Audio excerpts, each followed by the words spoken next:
We are live. Cybersecurity Q&A this week. If anybody's got any questions, let me know. Any cybersecurity questions. Vaughn's going to be joining me shortly now as well.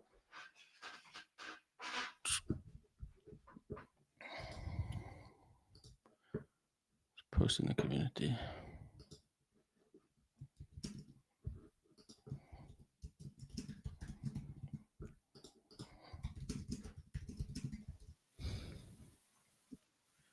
Hello, hello. Hello, hello. Yeah, we are live on Hello. YouTube and Instagram. I've got them cretins with us again, are we? The Instagram.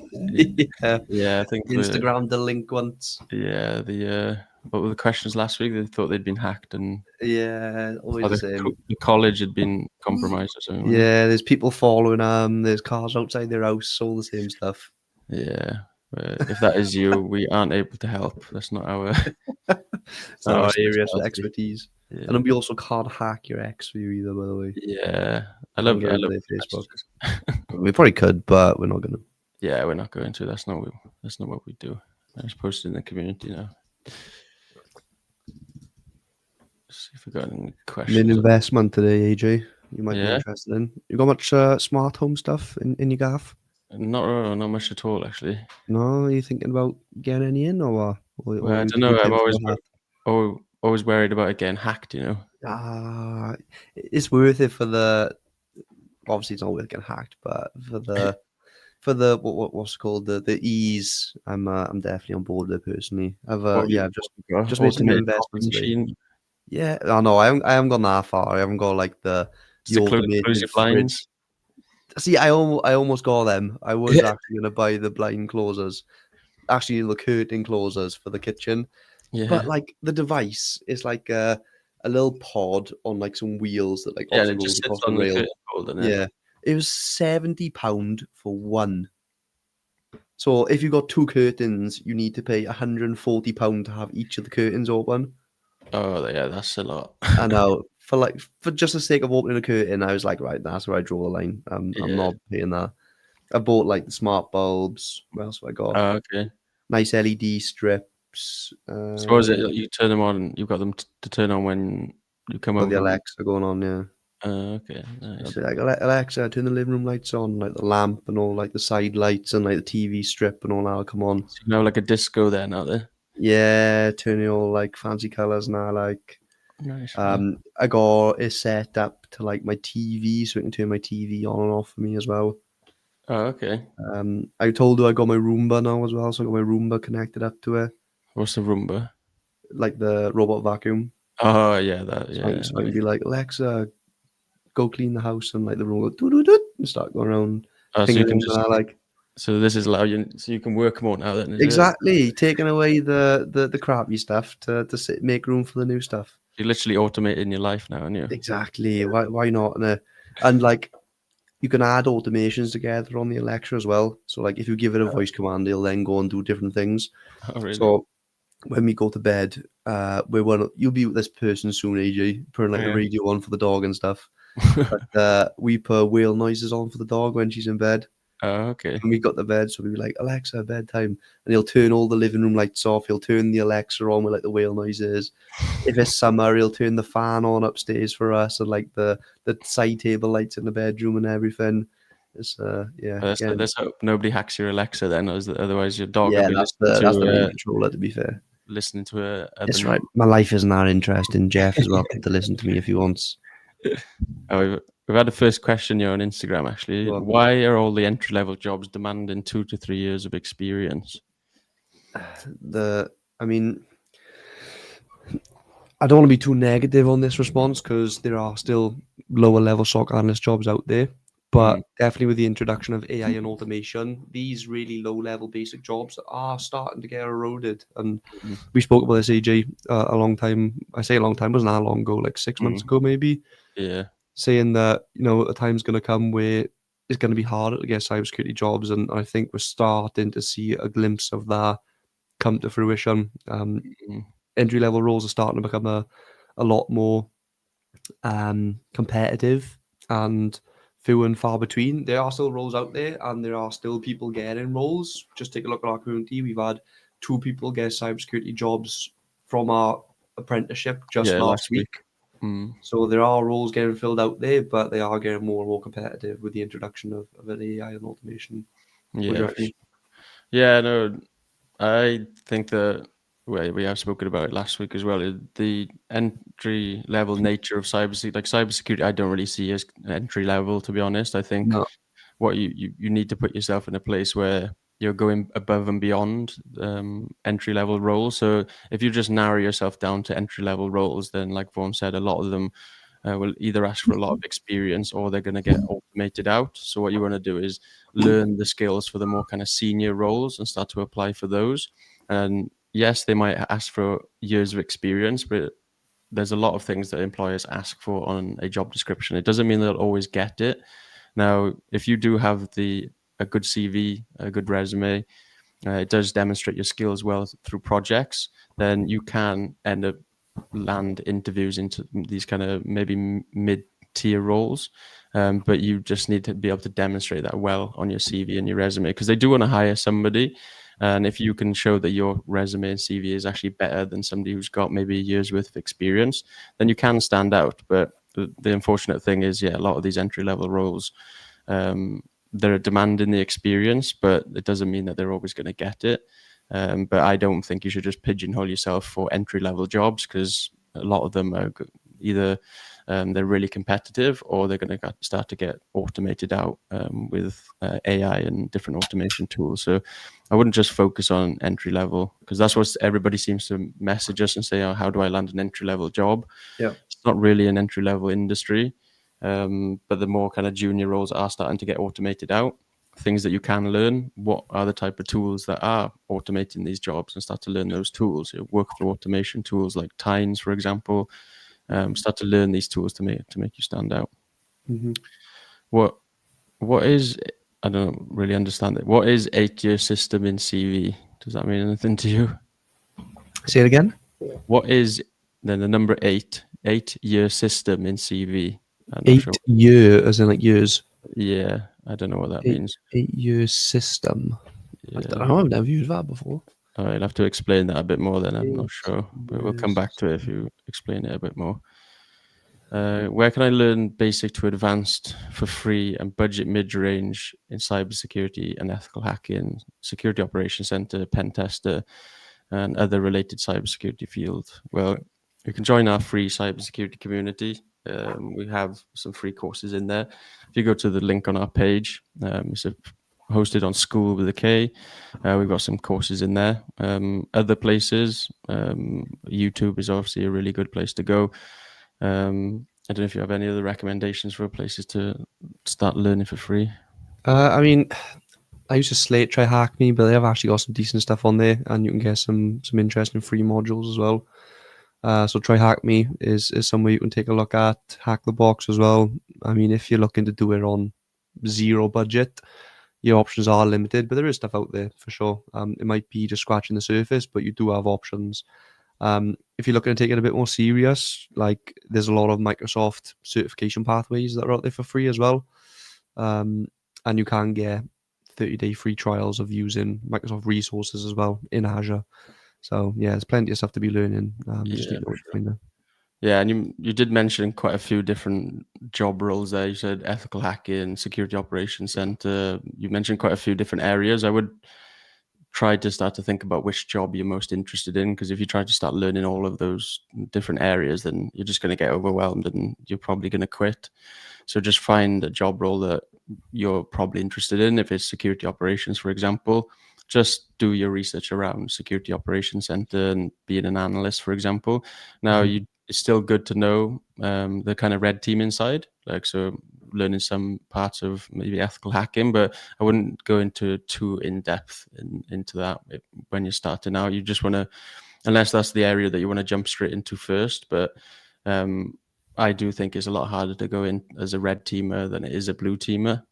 So I probably would focus on the more security operations center roles. But it is completely up to you, obviously, if that's what you want to do.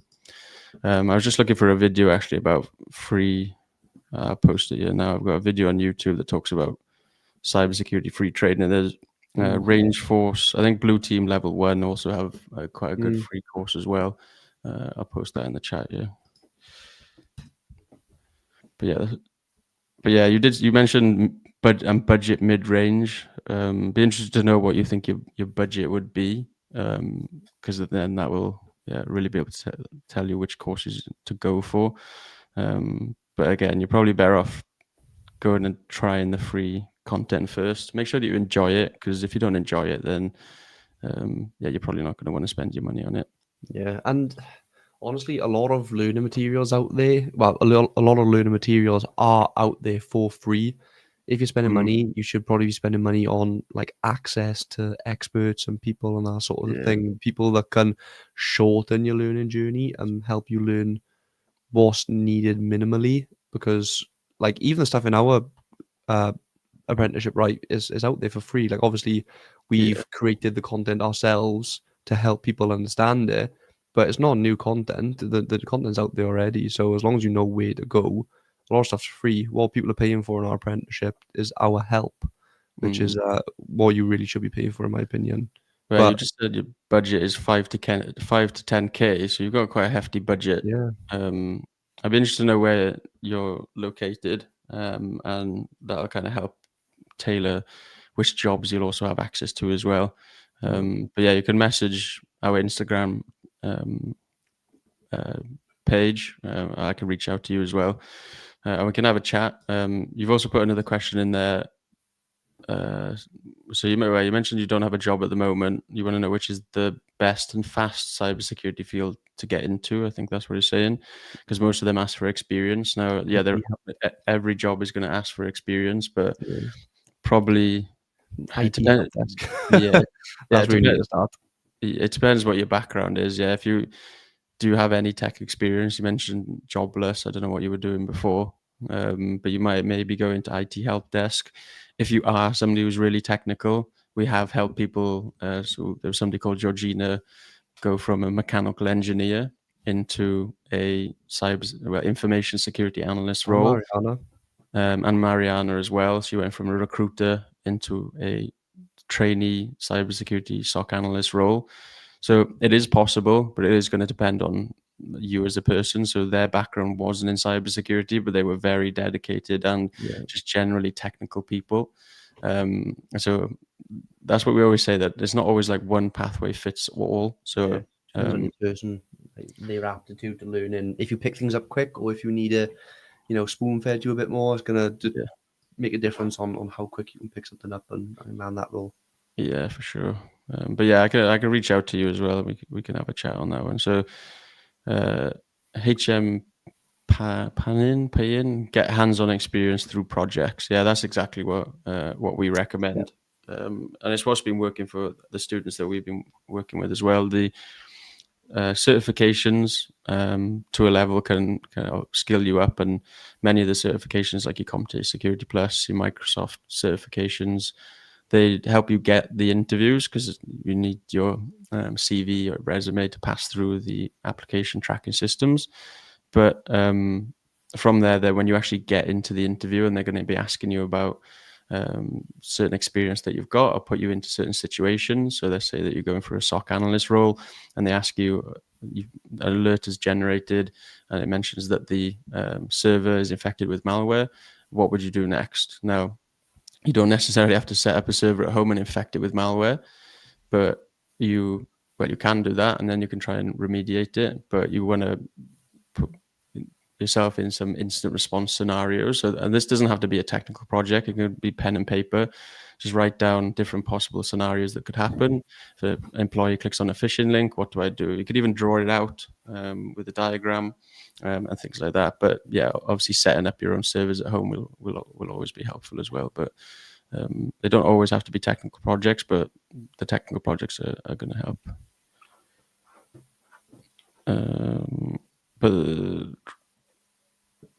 I think he's asking, do they do BTECs in India? Yeah, I'm not too sure.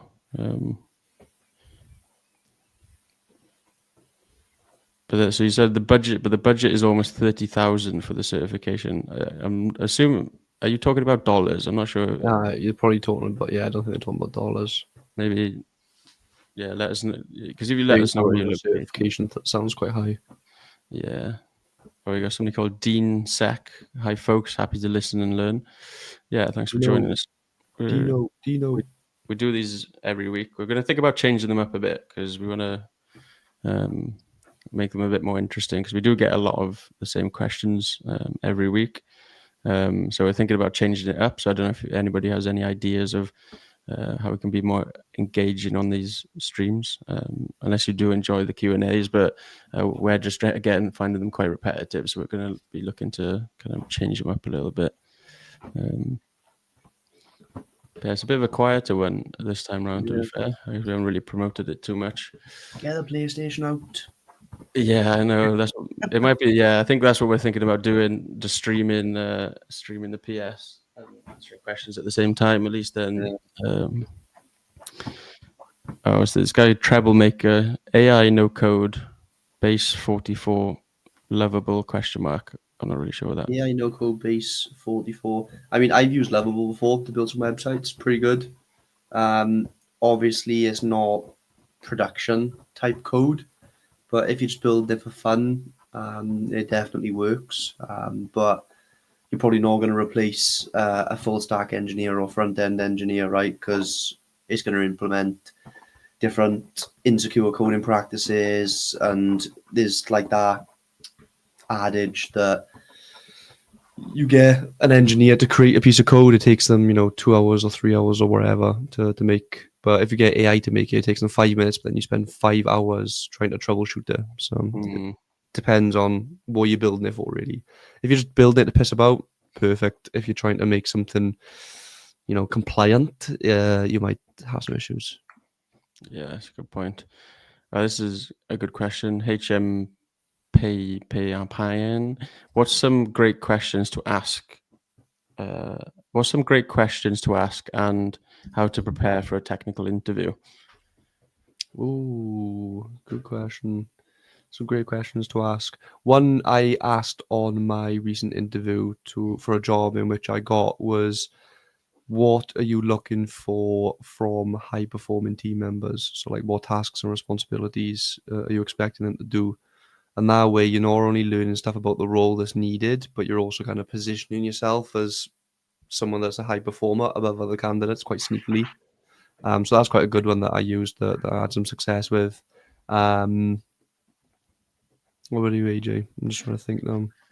Yeah, in terms of asking questions, yeah, always ask. I would always probably relate it to what's on the job description. So you can maybe ask specifically more about how they use a certain technology that they've listed. So they might not want to disclose too much because if they're trying to keep a lot of the technology that they're using under wraps, but maybe just say what's the day-to-day, what's it like day to day as a cybersecurity analyst in your company, opportunities for growth in the job itself, maybe you can even ask what specifically they're looking for in a candidate, and just to try and gauge what they're actually looking for, because they'll do a lot of these interviews. So you'll want to kind of ask them something that maybe they don't get asked, to stand out. So I think what Vaughan mentioned there is a good one. And again, you can just turn it into a bit of a conversation rather than just asking questions. Like you can usually what will happen is that you'll ask one question, then it'll lean into another conversation. And if you end up just chatting with them, that's the best interviews. Yeah, they're going to end up being like, oh, actually, I can get on with this person. And interviews, the technical ability, the technical questions is great, but if you can't get on with somebody and you feel a bit uncomfortable with them and you know that you're going to be working with them on a daily basis, then they're less likely going to be interested in taking you on, because again, a lot of the technical stuff, maybe there's something that you don't know, you can learn that and you can teach people that, but it is very difficult to teach someone to be maybe a bit more personable and a bit just friendly, for example.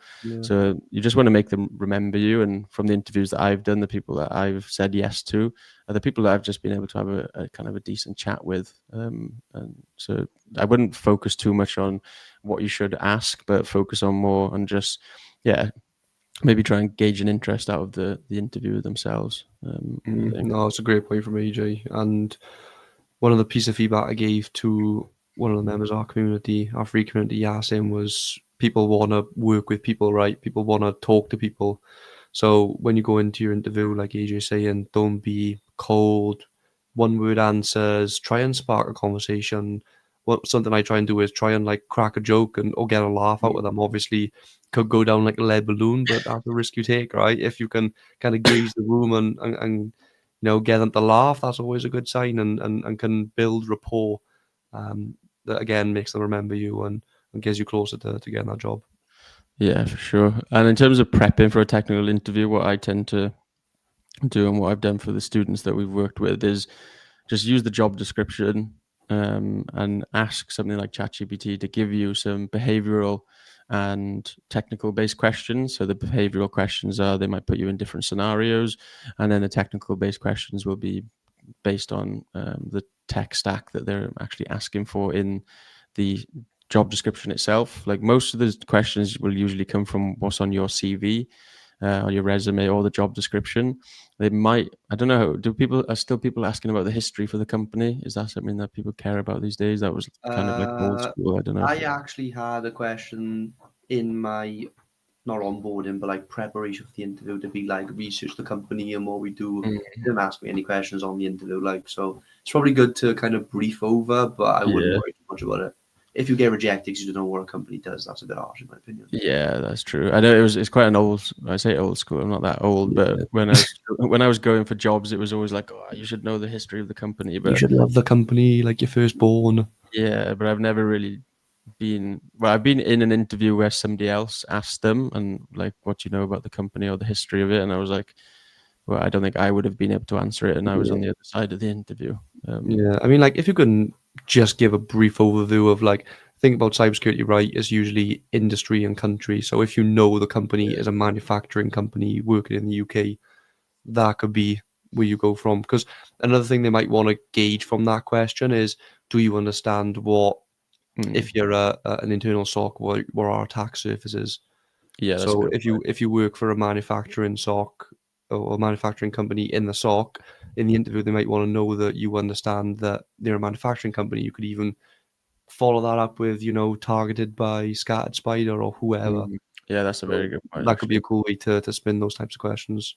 Yeah, that's a really good point. So you could, if you spin it into a kind of threat intelligence piece, then yeah, that would look very good in an interview. Mm, Um, Sai, the guy that or gal that was asking about the different certifications, is it enough for me, or do I need to learn more about SOC analyst and projects to get experience? So yeah, it's hard to kind of decipher what you're saying, but yeah, if SOC analyst is the area that you want to go down, do the projects and the learning related to that mm. job. I think Yeah, that's I what think you're saying. honestly, I think it's quite simple. If you want to work as a SOC analyst, you need to know what a SOC analyst does. Yeah, And the best way to learn what a SOC analyst does is to do projects that replicates what a SOC analyst does. yeah, It's not complicated, honestly. yeah. Because that's the thing these days. That when I graduated, um, having the home projects. Well, I did have a home project, which was more of it was what I did in my dissertation, which was like a penetration testing report. That was my project, but what would have benefited me more is if I did my home projects related to the SOC analyst role. Mm, But now, because a lot of things are a lot more competitive, you can't really get away with just doing maybe a certification and a random project. You need to do it tailored towards the job role, because like we were asking, like you've already asked us how these entry level or any jobs asking for all of this experience. Well, it's just because there's more people trying to go for the same jobs. yeah. So you just need to be able to stand out. And we are definitely seeing that Projects work. candidates, yeah, that projects are working, and even being part of a community like ours is working as well. The Mhm. first woman that we helped, Natasha, she had on her CV and her resume that she was part of our apprenticeship in our community, and they were really interested in that solely because it showed her keen interest in going towards the job that she wanted. Learn So lots they were more. like, "Oh, so you're working with other professionals. So working with us who've got combined 30 plus years worth of experience. They thought that was really cool. Also working, and she was actually helping some of the other students in the community. So that showed her ability to, even as a junior, as a junior individual coming into cybersecurity, still had the ability to teach others, which looks good when you're joining a team, it's for massive. example. So, you mentioned the AJ about picking the role, and again, that's super important, right?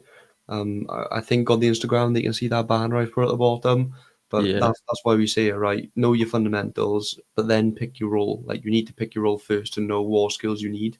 You can't learn the skills and then try and put them to a role. You need to do it in the reverse order. Know where you want to go, and then go in that direction.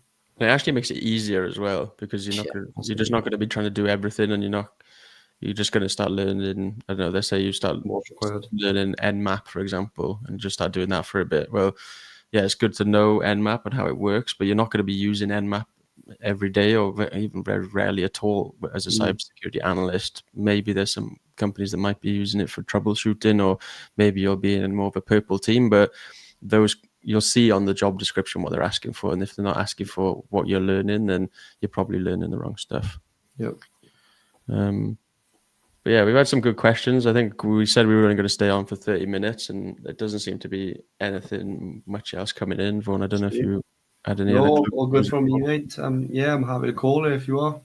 Yeah, let's do it. A shorter one this week. Next week we might come back with an updated version. Maybe you'll just watch one of us on Forza while we answer some questions. Play some games, answer some Qs, Yeah, answer some Qs and gaming. But yeah, thanks everyone for joining us. Cheers, Vaughan. Nice one, mate. Thank you. Thanks, everyone. Ta-da. See ya. And